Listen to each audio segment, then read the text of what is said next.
Good day ulit, mga kabaro, gentlemen and ladies. Again, I'm Captain Nolly, or Kuya Nolly.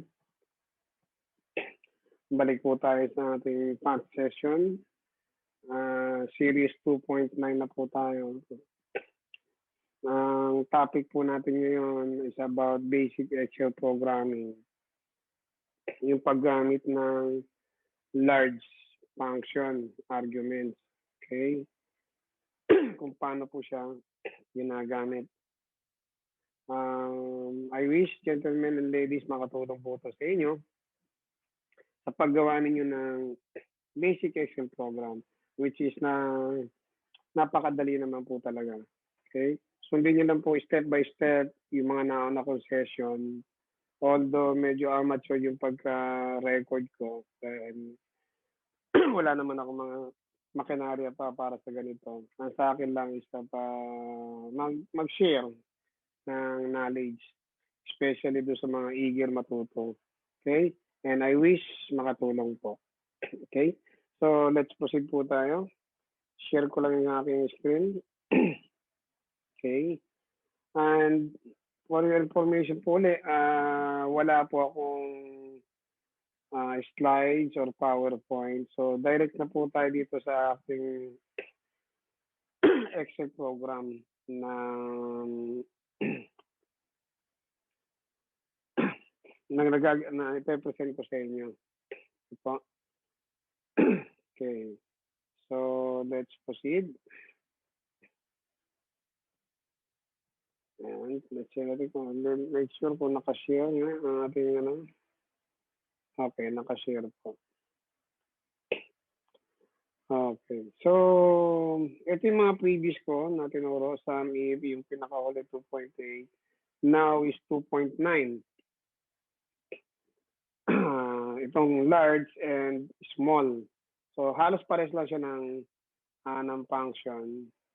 Okay. Paano po gamitin itong large? Okay. So, balik tayo dito sa how to do it. Pwede kayo mag-insert dito sa FX na to. You can click it. Okay.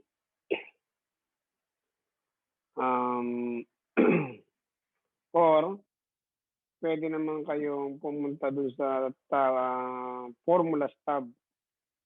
Okay po. Saan yung formulas tab? Layout. Ito po. Formulas tab. I-click nyo yan. Then pwede nyo hanapin dito. Ano ba yung large? Dito siguro sa more function. Statistical. Okay. Hanapin po natin yan dyan. Letter L. Yan, large. Lalabas na po siya pag kinlik ninyo. And then, yung instruction, napaka basic lang din po, no? Saan ba raw ginagamit itong large na function argument? Nakasulat din po rito. Returns the placed largest value in a data set. For example, it indicates the fourth largest number if K, o ito po, yung K na to, is equals to 4. Okay? Kumbaga sa takbuhan, kung sino yung first, second, third, and fourth. Okay? Largest, no? Largest. So, okay, punta tayo sa array. Dito, kada click mo sa itong sa formula bar na yan, kung papasinin nyo na nagbabago dito, yun din yung pinaka-instruction niya. Kagaya ito, sabi ang ano dito is array. Ano ba raw ang array? Array is the array of or range of data for which you want to determine the largest value. Okay. Example natin po is yung date. Okay. Ito, multiple date po ito. Okay. So, i-click lang doon natin dyan ang cursor. Itadrag natin dyan. From D14 hanggang D20. Yan po yung array. And next, i-click po dito yung cursor sa K. Ano naman po daw yung K? K is the position from the largest in the array or cell range or the value to return. Let's say, kunin natin yung number 4, yung pang-apat sa pinaka-latest. Lagyan natin 4. Ayan po, lumabas. Pero hindi ito. Date supposed to be yan. Click OK. Let us see the result. Medyo mabilis na yung aking computer.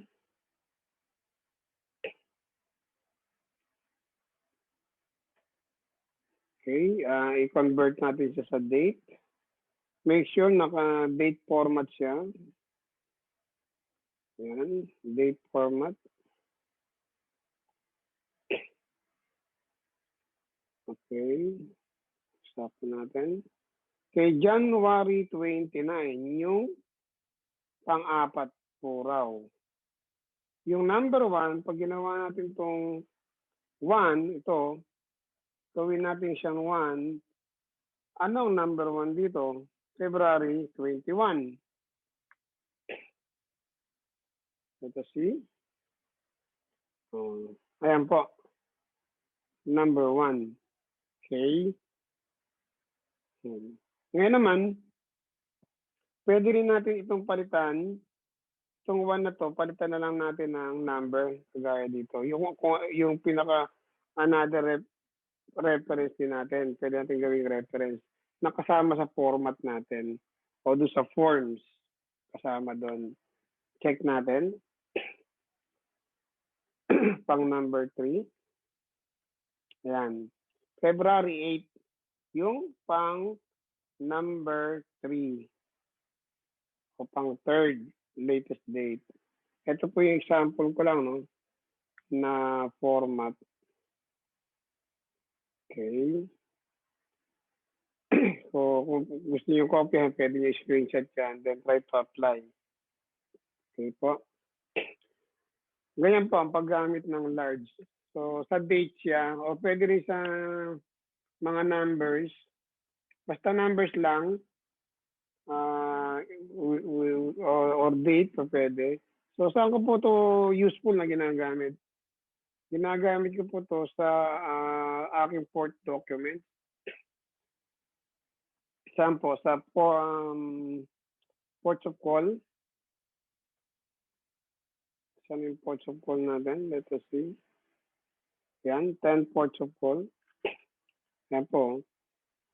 Kung titingnan ninyo, itong formula ko rito, hindi ko na siya ma-enlarge. Edit na lang po sa formula bar. Yan po siya. Large, yung ari niya is yung trade history DD. Okay? Ang pang ilan daw po ito? Yung B14, kung titingnan nyo lang, B14. Yung number 1 po yan. Okay? So, saan siya naka-repair po? Saan niya kinuha itong date na to? Doon sa database ng aking trade history. Okay? Pakita ko sa inyo ang aking setup ng trade history. Okay. Ito po. Ito yung pinaka-database po ng lahat ng pantalan na ports of call. Since delivery, kinopya ko yan lahat. Okay. Then, hanggang sa mga last succeeding ports. Okay. So, dito po naka-reference. Nakalagay doon large. So, ito yung pinaka-large date o pinaka-latest date. Diyan niya kinuha yun. Nakuha niya na kagad yung latest date. Ngayon, after nyan, balik tayo sa ports of call. Meron na siya mga date dito. Yung una, pangalawa, pangatlo, pang-apat, at pang-sampu. Okay? Yan. Na largest. Yan. Since meron na ako niyan, ito naman po ang naging reference ko. Okay? Para makuha ko tong mga ibang data pa. From trade history or trading history. Paano ko ginawang reference ito? Ginamit ko po yung nauna pinag-aralan natin yung match, okay? Yung itong function na match, ayan, titingnan dito sa formula bar. Hinanap ko raw yung row nitong date na to doon sa trading history. Anong row number na po siya? Ang lumabas po, 1, 3, 1. Yan, row 131. Puntahan ulit natin yung trade history. Yan po, row 131. Yan.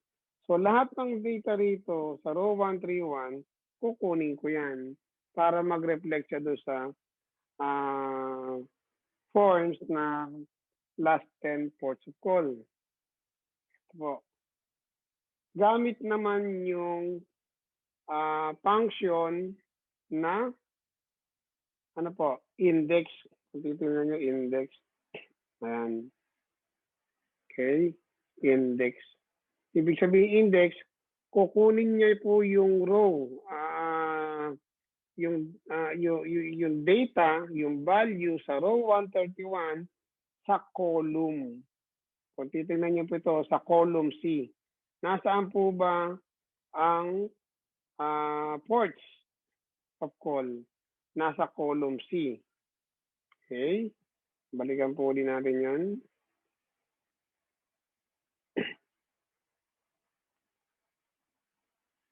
Okay, medyo mabilis. Super bilis ang aking computer. Pasensya na natin. Okay. Balikan natin yung trade history. Ayan po, yung ports of call, nandito po sa column C. Okay. Yung kanyang cargo activity, nasa column F. Yung kanyang code, nasa column I. Kung babalikan po ulit natin yan, ito po, yung code. Ayan o. Okay, column J ang code. Okay. Dahil meron pa yung another conditions. Ito, yung code, column I. Column I. Then yung activity raw, nasa column F. So lahat po ito, naka-reference dito sa row numbers. Yun. So kailangan lang po natin ng reference. Okay? Sa portion na to ng ports of call, 2 o 3 ang naging reference. Ang unang reference, para lumabas itong format na to, itong details na to, is yung date. Okay? Yan. Base sa nauna o pinaka-latest. Pangalawa sa pinaka-latest. And then, base din dito sa date, naging reference natin ang date para makuha ang row number doon sa database kung saan kukunin niyo yung mga data dito sa trade history. Po, ganyan. Kung mapapansin ninyo, dito naghiwalay ang Lagos in Nigeria. Dito siya nanggaling. Ito yung original niya doon sa database. Pwede nyo naman din ilagay lang isang column na lang. Sa akin lang pinaghiwalay ko. Then meron siyang additional na function left and find. Okay? Sa kabila, combination, right, len, find. Tatlo pala. Tatlong combination. So yan, i-discuss ko rin po yan sa mga susunod na session. So sa ngayon, pwede niyong gawin na lang muna is yung ganito. Buo na. No? Ilagay niyo rito buo na. Isang column lang. Okay? So, ganun lang po, gentlemen. Kadali gumawa ng itong ports of call or basic Excel programming. So, I wish nakatulong ako sa inyo. Dahan-dahanin ninyo, gentlemen, ladies, especially yung mga lisensyado na. The way na habang nag-aaral kayo, natutulungan niyo yung inyong superior. Okay? At then, at the same time, nape-prepare nyo na yung inyong mga papeles. Okay? Hindi kayo aasa sa pangangahoy program. I'm not against do sa mga nangangahoy, but even ako, iniiwanan ko sa barko itong mga program ko eh. Ang sa akin lang, mas ini-encourage ko pa rin sila na gumawa ng sarili ng program. Why? Para alam nila kung paano i-troubleshoot just in case merong problema. Ganun po yun. Okay po. So again, gentlemen, I wish nakatulong po ito sa inyo. Pagpasensya nyo na at medyo amateur yung ating video tutorial. Okay? Again, I'm Captain Noli or Kuya Noli at your service. Magandang araw po ulit sa ating lahat and see you in the next session 2.10. Okay po. Gawin ko ang best ko na mai-impart sa inyo ang knowledge kung anong meron ako. Kung ano lang yung meron ako. Okay? And then kung meron kayong question, clarification, or suggestion to improve more itong tutorial,